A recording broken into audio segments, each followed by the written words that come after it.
Welcome to the SchiffGold Friday Gold Wrap, your overview of news impacting the precious metals markets. It's Friday, September 15th. I'm your host, Mike Maharry.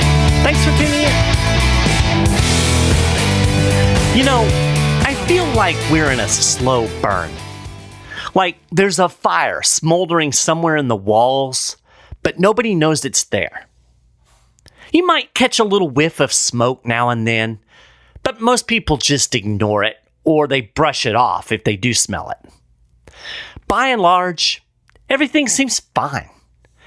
But you know, if there is a fire smoldering in your wall, everything is not fine, right? At some point, it's going to ignite. It's going to burst into flames. It's going to destroy a lot. The thing is, fires can smolder for a long time before they actually explode into flames, a really long time. That's kind of what I think is going on with the economy and the markets right now. Most people don't get it. They think everything is fine. Ladies and gentlemen, everything is not fine. In fact, it hasn't been fine for decades, right? The fire has been smoldering since like the 1990s. It's flamed up a couple of times, most significantly in 2008. But even before that, when the dot-com bubble burst. But they managed to douse the flames. The thing is, they never put the fire out.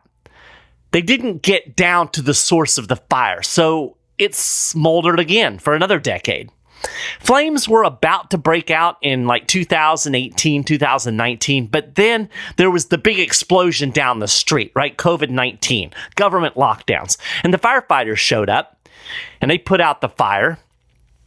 And while they dealt with that explosion, they also tamped down that original fire again. But once again, they didn't get to the source. In fact, they added more fuel, ensuring that when it does go up in flames again, it's going to burn even hotter for even longer. But for now, it's just smoldering, and most people are completely unaware. There is smoke, though, right? If you know where to look, if you're willing to acknowledge it. The CPI report this week, that was a wisp of smoke. Now, everybody thought inflation was dead and buried, right? In fact, they still think that, despite the price inflation spike in August. That's because they still don't get it. They don't understand that price inflation is the result of more than a decade of easy money, supplemented by another massive infusion of easy money during COVID. You don't undo more than a decade of artificially low interest rates and $8 trillion in quantitative easing with a few rate hikes for a year or so and a half-hearted balance sheet reduction. The Fed has done enough to cool the inflation flames. It's done enough to keep the fire inside the wall, but the fire is still burning. And in August, it started to flame up a little bit again. As I predicted on this very show, a jump in gasoline prices helped drive the August CPI higher, and that threw a little bit of cold water on the disinflation narrative, or at least in my opinion, it should. Consumer prices rose by 0.6% month on month in August, according to the latest data. It was the biggest monthly gain of 2023, and it drove the headline annual CPI back up to 3.7% after it dipped to 3.2% in July.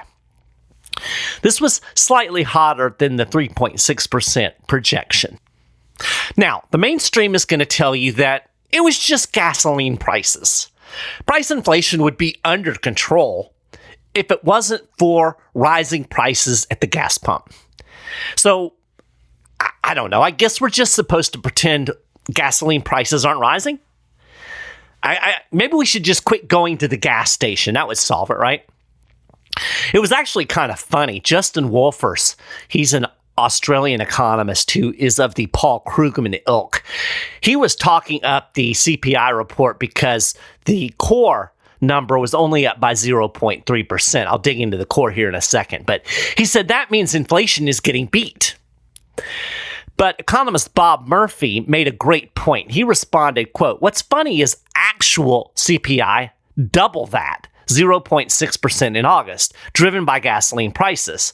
So when Krugman/Wolfers lament dumb Americans falling for Fox propaganda, it's because rubes don't know they're supposed to take out energy prices when assessing current inflation. Murphy is making a very important point.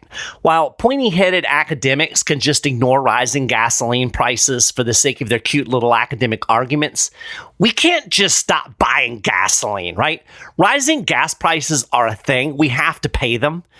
It's not like we get a rebate in our bank account. You know, somebody doesn't come along and put money back in our bank account for food and gas just because the powers that be don't want to count those in CPI. It's a little bit off-putting that these guys want to pretend like gasoline and food prices don't matter. Of course they matter. We have to pay them.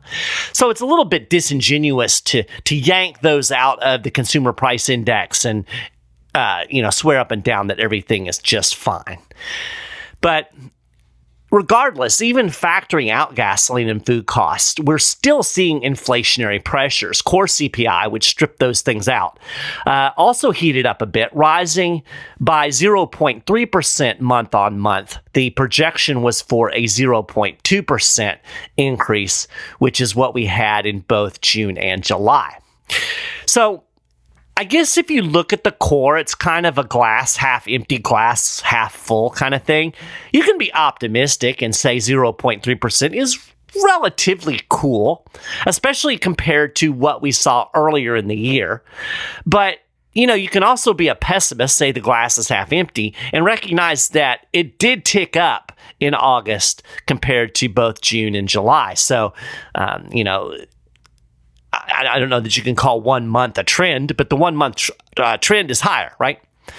And regardless, the core CPI isn't anywhere near the 2% target. On an annual basis, core came in at 4.3%. Now, that was down from 4.7% in July, so yay.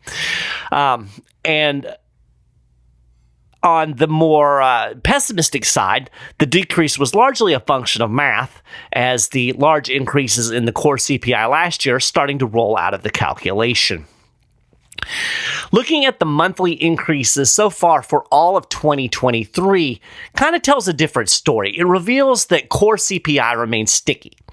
So on a monthly basis, it was up 0.4% in January, 0.5% in February, 0.4% in March, and in April, and in May.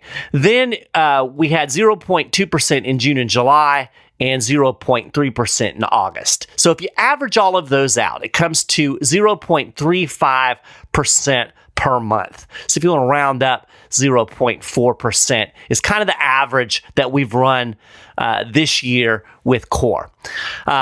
So if you annualize that, 0.35%, if that's the trend that holds for the rest of the year, you're looking at a 4.2% annual core CPI. That's still more than double the Fed's 2% target.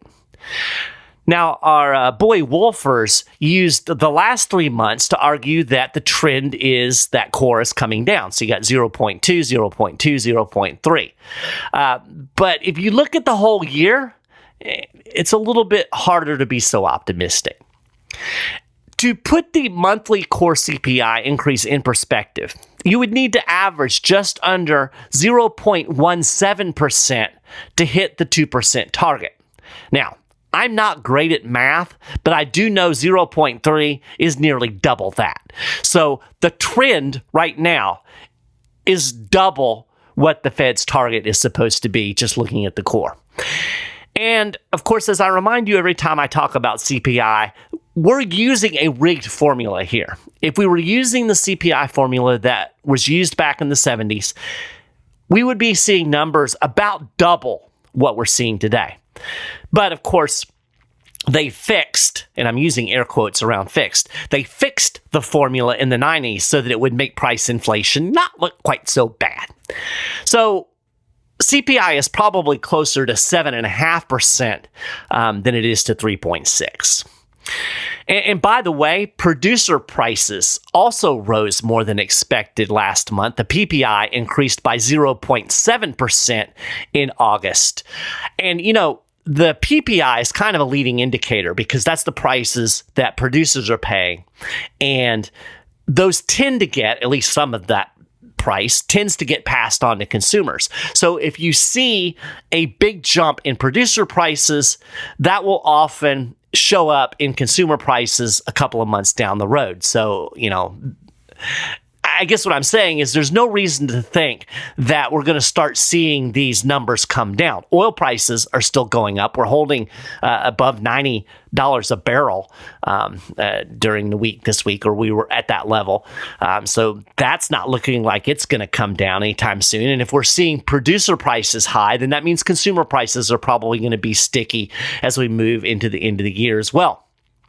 So that 0.7% PPI was the highest level since, get this, June 2022, so more than a year ago, and it nearly doubled the market expectations of 0.4%. So the producer price, that was a bad bit of data, if you actually believe in the disinflation narrative.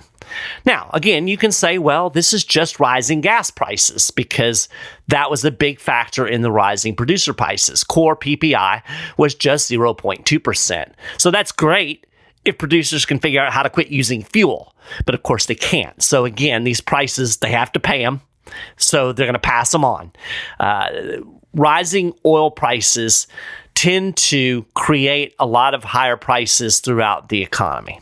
Now, that's not inflation. I need to make that clear. It's not necessarily inflation. Inflation, as I define it, when I'm talking about it, if I say inflation, I'm talking about an increase in the money supply. What the government is doing to basically devalue your currency. Price inflation is a symptom of monetary inflation. So oil prices rising, part of that is inflation. Part of that is an increase in the money supply. And part of that has to do with supply, demand, price shocks, things like that. Biden was able to kind of mask the inflationary impact on oil by selling a bunch of oil from the strategic reserve. Nice trick. That brought prices down by increasing supply. But that trick pony's done. That rabbit is long gone, can't be pulled out of the hat again. And so the fact of the matter is we're seeing these oil prices go up, and there's nothing that the administration can do to hide at this time. Now, again, a lot of it has to do with supply and demand, but there's still this underlying monetary inflationary pressure that is pushing all prices higher than they otherwise would be. And then you add on top of that the increase of oil that's going to get passed on. The bottom line is we can expect to see prices that we're paying continue to rise. And that's bad news if you're a consumer, right?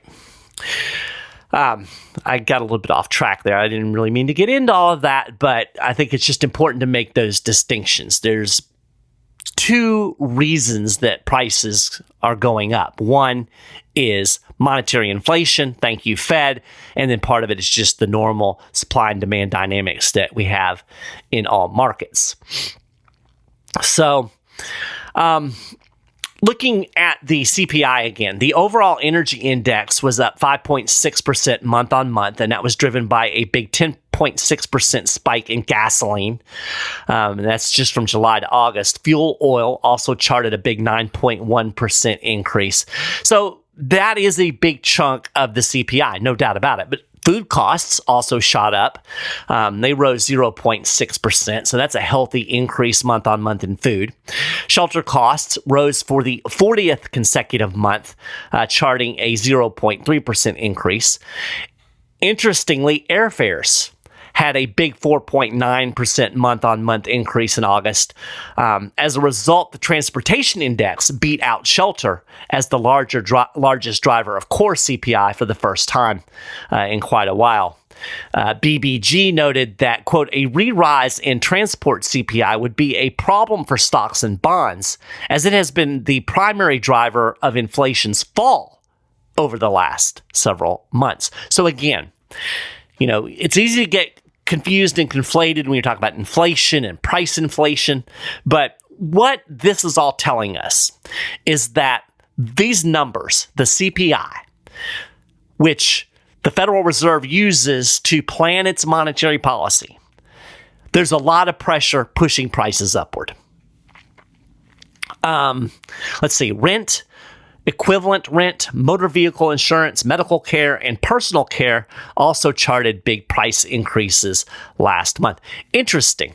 My wife was just telling me this, and this is just kind of shows you that I think in a lot of ways these data, the CPI, it understates the impact of rising prices on the average person. My mother-in-law lives with us, and her health is deteriorating somewhat. We've been looking for the last year at the possibility of having to put her into an assisted living setting.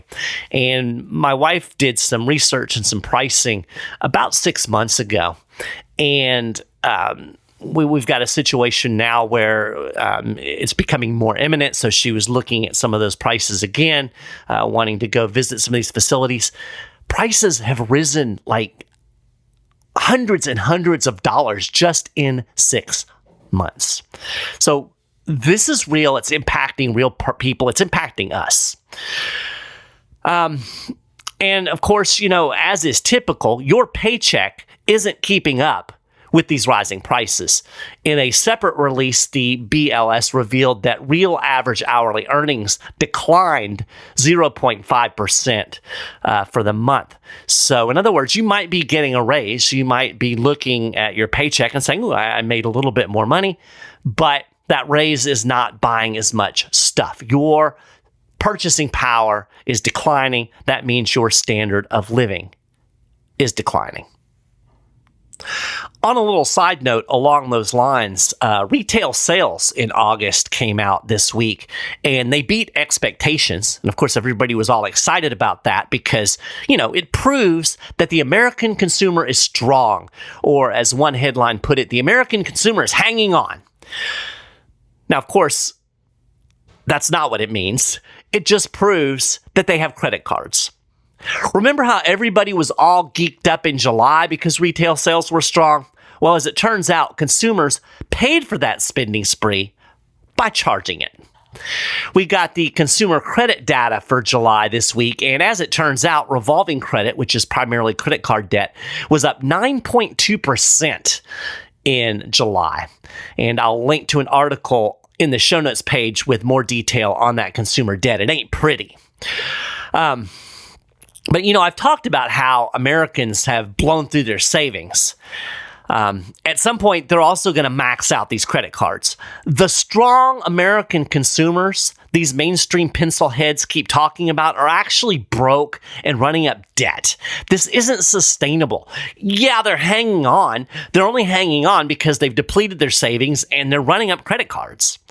And even the mainstream is starting to recognize that this isn't sustainable.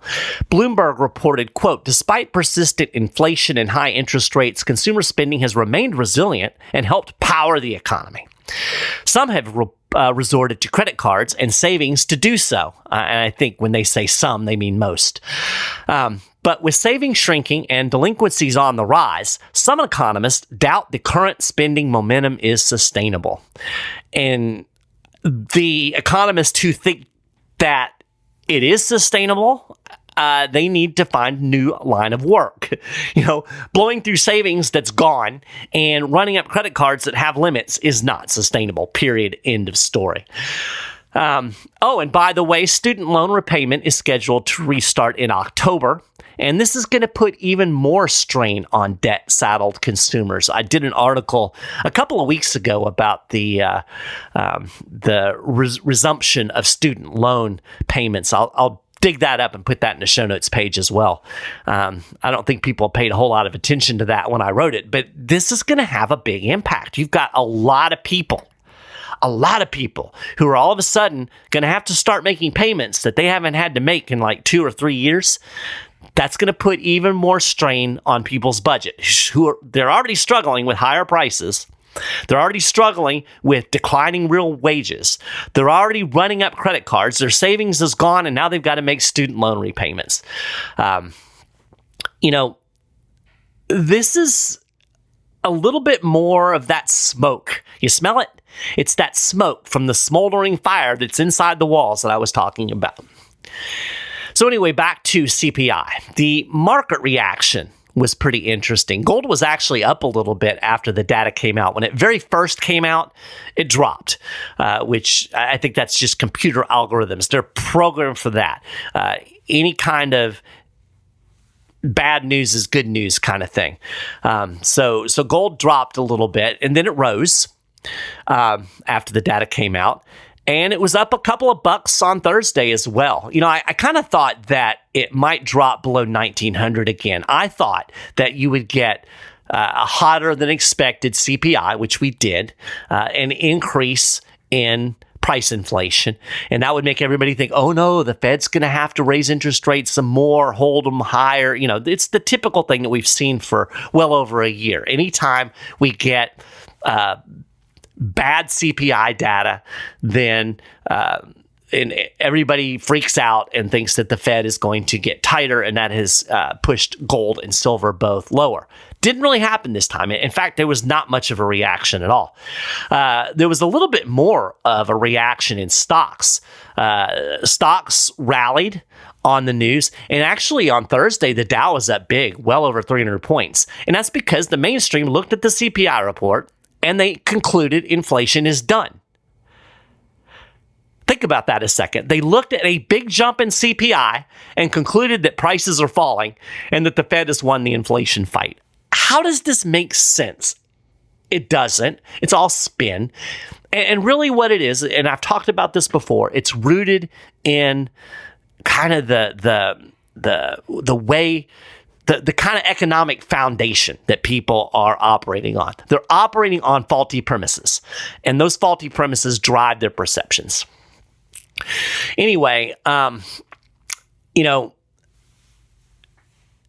kind of thinking that the Fed has won, so we might get one more rate hike. I still don't think most people think we're going to get a rate hike in September, but maybe before the end of the year we'll get one more. But basically the Fed's done. The Fed can go back to cutting. In fact, Krugman declared the inflation fight was won.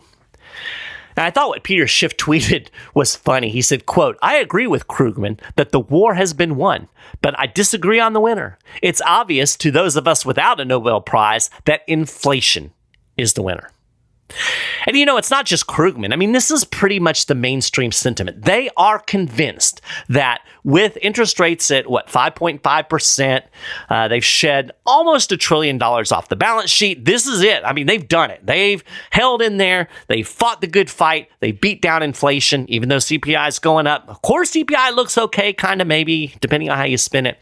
But the Fed has won, and they think the Fed has won because I think more than anything, they want the Fed to have won because they want their easy money back. This is from a mainstream article I ran across. Quote, "The Fed's rate hike cycle most assuredly ended in July." This was a quote from investing group leader Lawrence Fuller.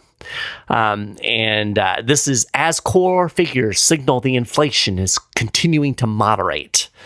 So yeah, you pile some bad premises, some bad economic reasoning, some bad fundamental economic understanding, and you pile some perceptions on top of that, and this is what you get. You know what the irony of all of this is? They think that since inflation is beat, the Fed can go back to creating inflation. I mean, that's literally what they want to happen. That's the plan. The Fed beats price inflation so that the Fed can go back to creating inflation. They want the easy money. They think there is some point in the near future where we can go back to 2% CPI and 0% interest rates. Ladies and gentlemen, that ain't happening. Yes, it happened after 2008. It was an anomaly, not the norm. And I think the Fed knows this. Even if they think they have a handle on inflation, they aren't about to start cutting rates. Core is still more than double the target, right? They're going to hold rates higher as long as they can.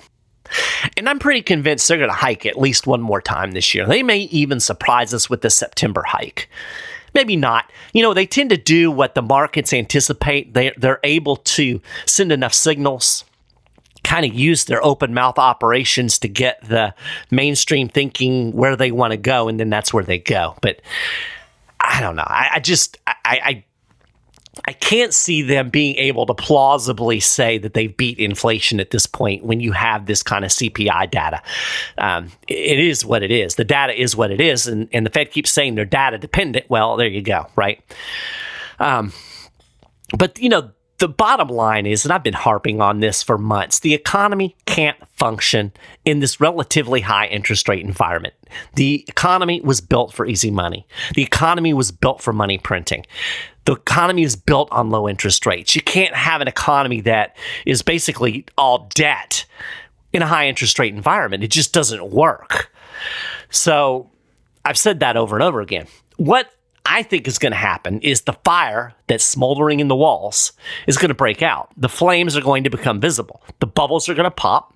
Things are going to break in the financial system. And again, we've already seen the beginning of that with the little financial crisis. The banks are still a mess. I did another article this week on the Fed, how much money the Fed is losing.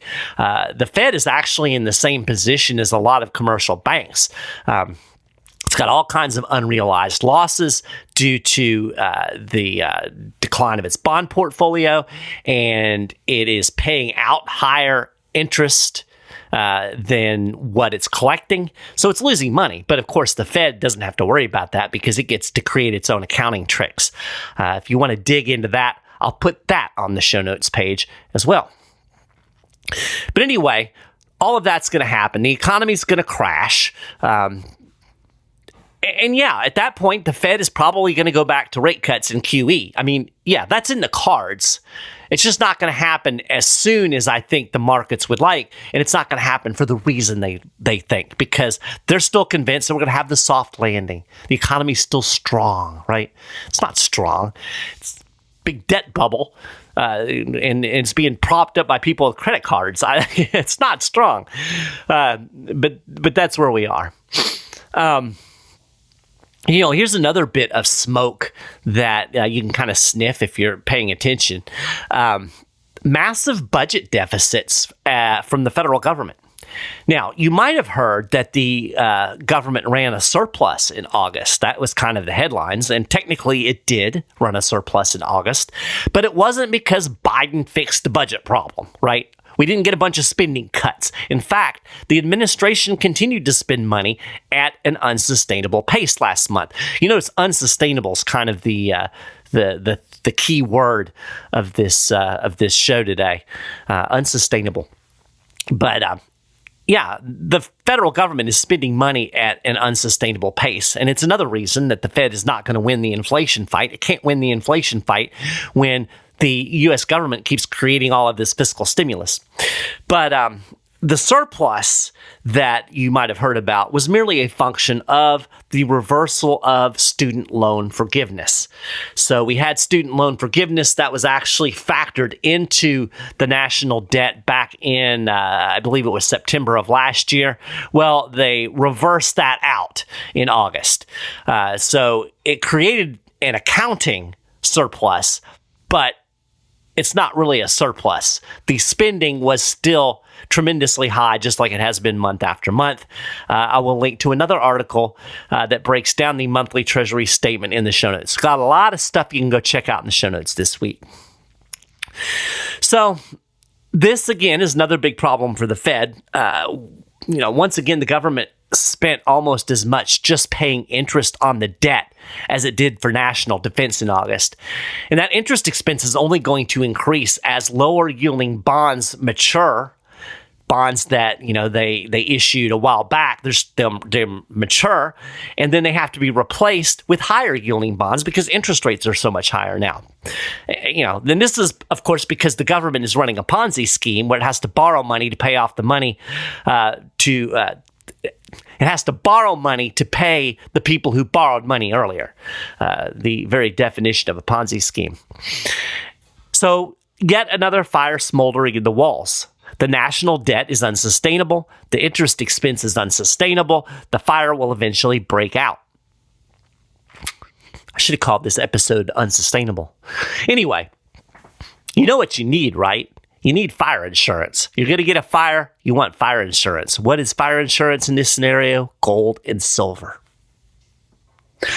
That reminds me of something that I want to use to close out the show. I'm actually going to respond to a comment that some dude made on Facebook. This was on the SchiffGold Facebook page. I don't normally do this, but if he's thinking this, I kind of feel like other people might be thinking it too. And it should be addressed because it's dumb. He asserted that, quote, silver coins are junk. And why are they junk? Because, as he put it, quote, silver is not rare. Okay, sir, but it is. Now, of course, rare is a relative term, right? Silver is relatively abundant compared to gold. In other words, it's less rare than gold. But silver is extremely rare compared to copper. About 1.5 million tons of silver have been mined in history. Compare that to copper, we've had almost 700 million tons of copper mined in that same amount of time. Now, copper is actually very rare if you compare it to iron. So over 3 billion tons of iron have been mined throughout history. So, yeah, silver is not as rare as gold, but it's certainly rare compared to, copper or iron or other elements. It's rare compared to rocks. That's why it has value, right? It's not like you can just go pick up silver wherever you want. And I think it's more important, when you're looking at the world of investing, silver is becoming increasingly rare based on demand for the metal. There has been a market deficit for silver over the last 2 years, and that is expected to increase. In fact, one study estimates that solar energy production, so making solar panels, is going to require over 20% of the current annual silver supply by 2027. So that's just 4 years down the road. And by 2050, solar panel production, they estimate will use approximately 85 to 98% of the current global silver reserves. Silver is not priced for that, ladies and gentlemen. So, silver, the supply is already constrained. We had record silver demand in 2022. There was a slight decrease in supply, and that contributed to a 237.7 million ounce market deficit. It was the second consecutive annual deficit in a row, and the Silver Institute called it, quote, possibly the most significant deficit on record. It also noted that, quote, the combined shortfalls of the previous 2 years comfortably offset the cumulative surplus of the past 11 years. So, what I'm getting at here, the bottom line, is that silver is rare in both absolute terms and in relation to demand for the metal. I have no idea what this guy was talking about. I think sometimes people just say things just because it sounds good. I think we live in a world where a lot of people kind of think if they make an assertion, then it's just going to be accepted as truth. I mean, there's data, right? Objectively, silver is rare. This same guy also claimed that the silver-gold ratio isn't relevant in the modern world. I don't really have time to take a deep dive into that because I'm pretty much at the end of the show. But suffice to say, silver is fundamentally a monetary metal. Now, because of the significant industrial demand, its price is a lot more volatile than gold, but it has generally tracked with gold over time. That's why investors follow the movements of the silver-gold ratio, and they have for decades, because it's a thing, Gold bull markets pull silver up with them. And in fact, silver has historically outperformed gold during those runs. The pandemic provides the most recent example of this. So if you're bullish on gold, you should be bullish on silver. To say that ratio has no relevance is ridiculous. I mean, we could have a debate about whether what number of in that ratio is relevant. I mean, I would accept that maybe we're going to see a higher average gold-silver ratio moving forward than maybe we did in the 20th century. But that doesn't mean that the connection's broken, that there's no relevance for this ratio at all. It's just silly. I have no idea what this dude was talking about. But our intrepid Facebook commenter did have a recommendation. He said we should buy numismatic coins with specific dates. Unfortunately, he wasn't kind enough to reveal to me exactly which dates I should be looking for or any kind of specific recommendation on coins. He just said that we should be looking for collectibles and bullion is junk. And if that's his investment strategy, more power to him.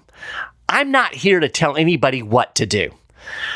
I'm simply providing information. Sometimes I'll tell you maybe what I might do. I might make recommendations, but if you don't want to invest in silver, don't invest in silver. If you don't want to invest in gold, don't invest in gold. If you don't want to, or if you do want to buy collectible coins, go for it. Now, I hope this guy realizes that he's paying extremely high premiums for these coins in the hope that somebody will want his collectible coin in the future. Always remember, the value of something is only what people will pay for it. So you might have this collectible coin and you might look in a book and it might say, ooh, that coin is worth $100,000.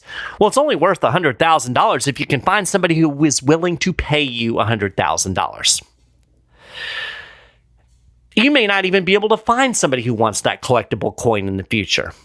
I mean, he may luck into a coin that makes him rich. It's a possibility, and I might find gold lying on the beach. The more likely scenario is that he'll get stuck with a collectible coin nobody wants to buy at the price that he paid for it.